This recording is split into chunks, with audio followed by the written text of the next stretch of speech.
सम्राट चौधरी बिहार के मुख्यमंत्री बने और उसके साथ 2 डिप्टी सीएम विजय चौधरी और विजेंद्र प्रसाद यादव ने शपथ ली थी। और अब 22 दिन बाद कैबिनेट का विस्तार होने जा रहा है। मंत्रिमंडल के शपथ ग्रहण समारोह में प्रधानमंत्री नरेंद्र मोदी और केंद्रीय गृह मंत्री अमित शाह भी शामिल होंगे। शपथ ग्रहण समारोह के लिए पटना के गांधी मैदान में जोर शोर से तैयारियां चल रही हैं। ये रिपोर्ट देखिए, फिर खबर तो समझिए।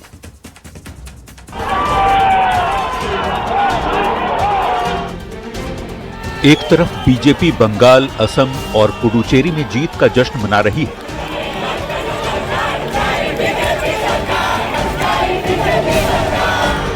तो दूसरी तरफ बिहार में नए मंत्रिमंडल के शपथ ग्रहण की तारीख भी तय हो गई है। तारीख है 7 मई, यानी आज से ठीक 2 दिन बाद गुरुवार को सम्राट कैबिनेट का विस्तार होने जा रहा है और पटना के ऐतिहासिक गांधी मैदान में इसे लेकर भव्य तैयारी भी शुरू हो चुकी है।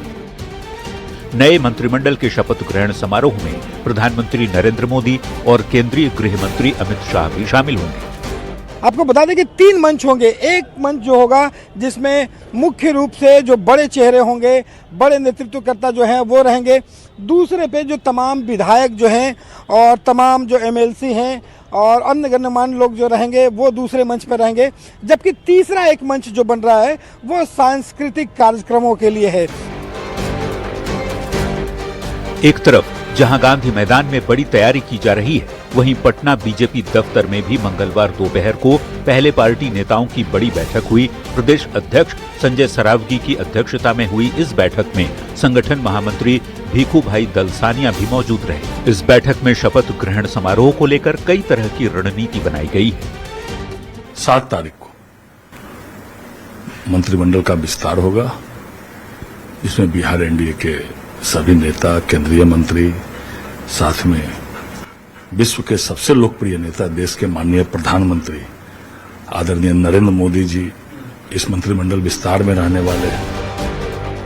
खबर है कि बीजेपी और जेडीयू दोनों दलों से मंत्रियों की संख्या बराबर बराबर होगी।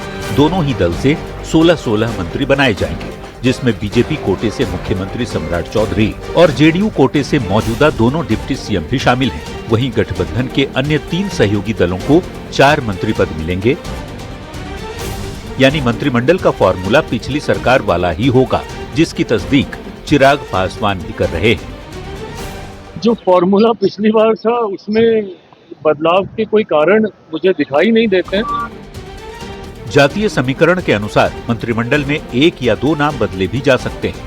किसको रखना है न रखना है ये हमने बात नहीं कही है, सब उन्हीं पर छोड़ दिया है कि जो आपको उचित बुझाए वो करें।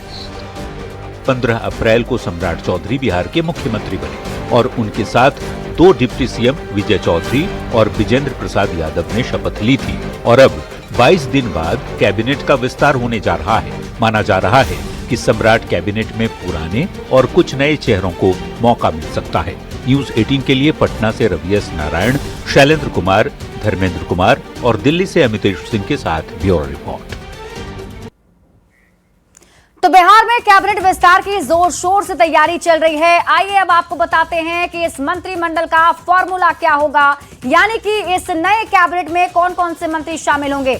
तो देखिए, बीजेपी के 16 मंत्री जो हैं वो इस कैबिनेट में शामिल होंगे और जेडीयू के 16 मंत्री होंगे। मतलब बीजेपी और जेडीयू का जो रेशियो है वो बराबर ही रहेगा, 16-16 मंत्री होंगे। जेडीयू के 16 मंत्री तो चिराग पासवान की पार्टी एलजेपी-आरवी को पहले की तरह ही 2 मंत्री पद, आरएलएम और हम के कोटे से 1-1 मंत्री बनेंगे या बन सकते हैं। अब मंत्रिमंडल का फॉर्मूला सामने आ चुका है, तो ऐसे में अब सबके मन में सवाल ये कि आखिर मंत्री पद की रेस में कौन कौन से नाम हैं जो आगे चल रहे हैं। तो आइए उसको भी समझ लेते हैं। चूंकि बीजेपी इस बार ड्राइविंग सीट पर नजर आ रही है, बीजेपी के सम्राट चौधरी सरकार के मुखिया हैं, तो ऐसे में पहले बीजेपी कोटे के संभावित मंत्रियों की लिस्ट आपको बता देते हैं। इसमें सबसे पहला नाम है पूर्व उप मुख्यमंत्री विजय कुमार सिन्हा का। इसके अलावा बंगाल में जमीन पर बीजेपी की जीत की पटकथा लिखने वाले बंगाल बीजेपी के प्रभारी और बिहार के पूर्व स्वास्थ्य मंत्री मंगल पांडे का नाम है। दूसरे नंबर पर माना जा रहा है इनका नाम। इसके अलावा पूर्व कृषि मंत्री रामकृपाल यादव, बीजेपी के पूर्व प्रदेश अध्यक्ष दिलीप जायसवाल, पूर्व खेल मंत्री शशि सिंह, लखेंद्र पासवान, रमा निषाद, प्रमोद कुमार चंद्रवंशी, अरुण शंकर प्रसाद, संजय सिंह टाइगर, सुरेंद्र मेहता और नारायण प्रसाद का नाम मंत्री बनने वालों की रेस में चल रहा है, जिनके चेहरे भी हम आपको दिखा रहे थे। इसके अलावा बीजेपी कोटे से कुछ और नाम हैं जो मंत्री पद की रेस में हैं। ये नाम है संजीव चौरसिया का, ये नाम है नीतीश मिश्रा का, ये नाम है मनोज शर्मा का और इनके अलावे जनक राम या फिर संगीता कुमारी में से कोई एक मंत्री बन सकता है। जेडीयू कोटे से संभावित मंत्रियों की बात कर लेते हैं तो देखिए, पूर्व मंत्री और जेडीयू विधायक दल के नेता श्रवण कुमार का नाम चल रहा है। पूर्व मंत्री अशोक चौधरी इस रेस में है। लेसी सिंह का नाम भी इसमें चल रहा है। मदन सैनी का नाम भी इस लिस्ट में है। जमा खान का नाम इसमें है।